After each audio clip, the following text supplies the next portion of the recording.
ត្រីបាឡែនពីខៀតតើគួរឲ្យខ្លាចកម្រិតណាពួកវាគឺមិនមែនជាសត្វដែលធំជាងគេនៅក្នុងសមុទ្រនេះទេក៏ប៉ុន្តែដោយសារតែថ្គាមដ៏រឹងមាំរបស់ពួកវាហើយមានកម្លាំងខាំរហូតទៅដល់ 3000 ផោននិងសមត្ថភាពហែលទឹកក្នុងល្បឿន 50 គីឡូម៉ែត្រនៅក្នុង1ម៉ោងវាគឺជាកំពូលសត្វដ៏សាហាវនៅក្នុងមហាសមុទ្រក៏ប៉ុន្តែអ្វីដែលធ្វើឲ្យត្រីបាឡែនពីខៀតគួរឲ្យខ្លាចនោះគឺមិនមែនដោយសារកម្លាំងសាច់ដុំរបស់វាទេពួកវាគឺឆ្លាតជាងសត្វដែលវាត្រូវប្រមាញ់ភាគច្រើនហើយ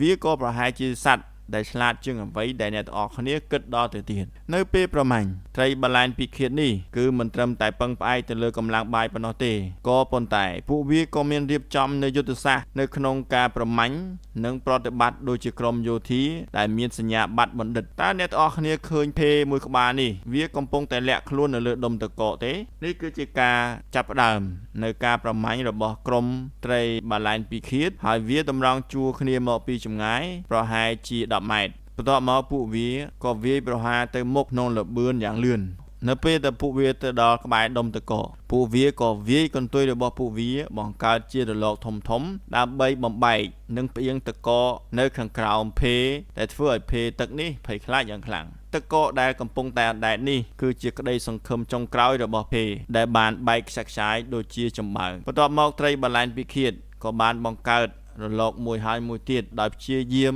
រំកិលសត្វភេនោះចេញអំពីទឹកកកស្ថានភាពនេះគឺធ្វើឲ្យភេកាន់តែភ័យខ្លាចខ្លាំងឡើងពួកវាក៏បានផ្លុំជាពពុះដើម្បីធ្វើឲ្យភ្នែករបស់ភេព្រិល